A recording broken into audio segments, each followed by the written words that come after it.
Bismillahirrahmanirrahim. Assalamualaikum warahmatullahi wabarakatuh. Salam sejahtera kepada tuan-tuan dan puan-puan, anak-anak, adik-adik yang saya hormati sekalian.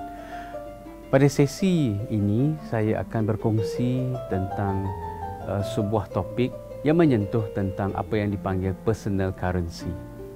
Berapakah nilai diri kita ini kepada orang lain? Kalaulah kita boleh meletakkan diri kita ini sebagai suatu contoh, berapa harga gaji yang kita dapat setiap bulan untuk kita menilai. Mari kita lihat contohnya bagi seorang pekerja yang bekerja di restoran makanan segera, mungkin akan mendapat gaji sekitar RM4 sejam. Kalau dia bekerja selama 8 atau 10 jam, contohnya 4 kali 10, dia akan mendapat sekitar RM40 sehari. Itulah personal currency yang kita dapat nilai daripada seseorang itu. Berbanding dengan satu contoh yang lain, seorang eksekutif yang nilai dirinya bekerja itu jauh lebih tinggi. Contohnya dia sehari mendapat RM2,000. Kalau kita kalikan sebulan ada 22 hari bekerja, tolakkan hari Sabtu dan Ahad. Kalau kita ambil 2,000 sehari kalikan dengan 22 hari bekerja dalam sebulan, dia akan mendapat sekitar RM44,000. Kita bertanya kepada diri, mengapa ada hamba Allah yang dijadikan hidup di muka bumi ini personal currency-nya mungkin RM40 sehari? Dan ada juga di antara kita yang mendapat personal currency-nya itu sekitar RM2,000 sehari ataupun RM44,000 sebulan. Di mana neraca timbangan? Di mana takaran nilai ukuran bagi seseorang? Begitulah sahabat-sahabat sekalian, dalam kehidupan ini kita harus berusaha sedaya upaya bangun daripada tidur. Selepas kita solat subuh, kita nilai apakah personal currency yang ada pada kita pada hari ini. Kalau hari ini kita bekerja dan kita hanya mendapat average ataupun hasil yang rata-rata saja, hasil yang biasa-biasa saja, maka kita perlu setkan satu objektif ke mana kita nak pergi, berapa kita nak dapat. Kalau kita tidak meletakkan objektif itu, apa yang akan kita lakukan setiap hari mungkin hanya fata morgana. Dan kita hanya menghabiskan masa kita kepada sesuatu aktiviti yang sia-sia yang tidak mendapatkan hasil.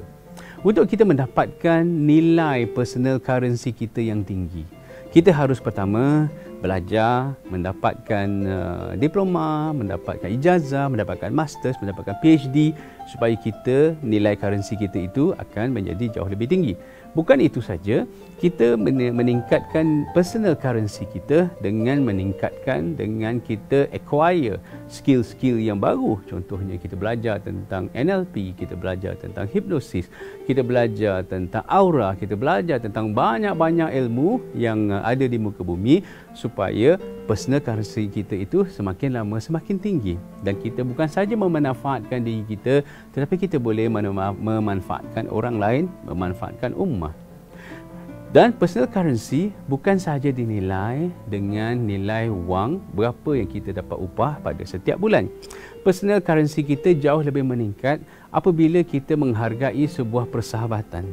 Untuk kita berjaya sebagai seorang pekerja, sebagai seorang usahawan, sebagai ahli kariah yang baik, sebagai ahli keluarga yang baik, bukan sahaja kita perlu mendapat nilai upah yang tinggi, tetapi nilai persahabatan dan bagaimana kita meraihkan persahabatan. Akhirnya kita mengembangkan apa yang kita panggilkan jaringan ataupun networking dalam hidup.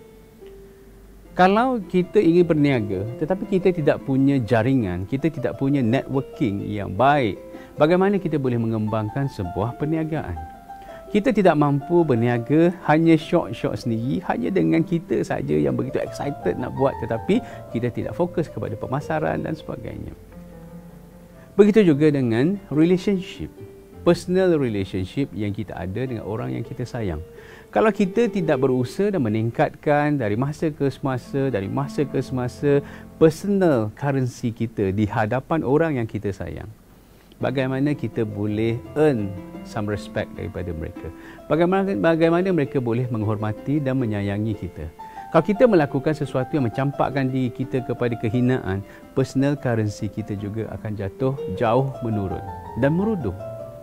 Tetapi kalau kita sentiasa meningkatkan personal currency dengan mendapatkan nilai upah yang baik setiap bulan, cuba sedaya upaya mendapatkan uang sebanyak mungkin untuk membuatkan kita jauh lebih bahagia, dan kita meningkatkan bukan saja uang tetapi nilai sebuah persahabatan, nilai sebuah friendship dan nilai sebuah relationship. Kalau kita dengan isteri, semakin hari kita jauh semakin sayang, berusaha kalau hari ini kita buat sesuatu, besok kita buat jauh yang lebih baik lagi. Tetapi banyak daripada kita, apa yang kita lakukan ialah semakin lama semakin renggang, semakin lama semakin jauh, semakin lama semakin kurang sayangnya.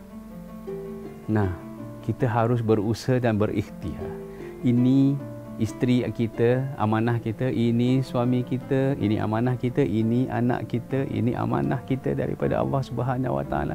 Kita tidak punya pilihan melainkan kita terus-menerus mencari dan berusaha supaya personal currency kita ini jauh lebih tinggi daripada semalam. Dan kita juga menggalakkan supaya pasangan kita meningkatkan personal currency mereka sendiri. Akhirnya tuan-tuan dan puan-puan, apabila kita saling menilai dan menghargai personal currency masing-masing, kita akan jauh lebih bahagia, jauh lebih hebat dan jauh lebih cemerlang. Kita harus lebih berusaha, kita harus lebih berikhtiar, dan kita harus punya suatu perasaan untuk explore, untuk menelusuri, untuk meneroka apakah lagi yang kita boleh buat dalam hidup ni. Ada orang yang hidup 40 tahun, hidupnya macam itu saja. Dia lakukan hal-hal yang sama dia lakukan.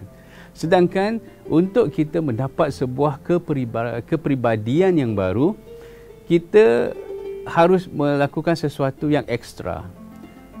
Kepribadian yang lama hanya dipakaikan dengan baju yang baru, itu tidak bagus. Tetapi baju yang lama dipakaikan kepada sebuah kepribadian yang baru dan terus baru dan terus baru, itu akan jauh lebih baik, itu akan jauh lebih hebat, itu akan jauh lebih mulia.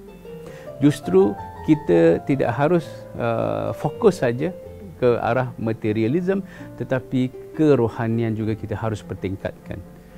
Nilai-nilai rohani, values yang ada pada diri seseorang, ibu bapa harus jadi seorang yang jauh lebih penyayang, jauh lebih lembut kepada anaknya. Seorang suami, seorang isteri jauh lebih romantik, dan semakin romantik, semakin lama hidup, semakin romantik. Itu insya-Allah tuan-tuan dan puan-puan, kita akan dapat hasil sesuatu yang lebih membahagiakan. Orang-orang Eropah, semakin lama mereka hidup, semakin tua, mereka saling berpimpinan tangan jalan ke mana-mana. Tapi kadang-kadang orang-orang Asia, semakin kita berumur, semakin kita tua, kita semakin jaraknya semakin jauh, semakin jauh, semakin jauh. Kita harus memerhatikan tentang personal currency kita. Apa yang kita boleh buat untuk kita menyumbang kepada masyarakat, menyumbang kepada keluarga, menyumbang kepada orang yang ada di sekeliling kita. Semakin tinggi personal currency kita, kita akan merasa jauh lebih hebat, jauh lebih cemerlang dan jauh lebih seronok dalam kita melayari hidup ini. Nah, mari kita tingkatkan personal currency kita. Mudah-mudahan kita akan jauh lebih cemerlang. Seronok dalam hidup, be happy, menuju spiritual happiness. Wabillahi taufiq wal hidayah. Assalamualaikum warahmatullahi wabarakatuh.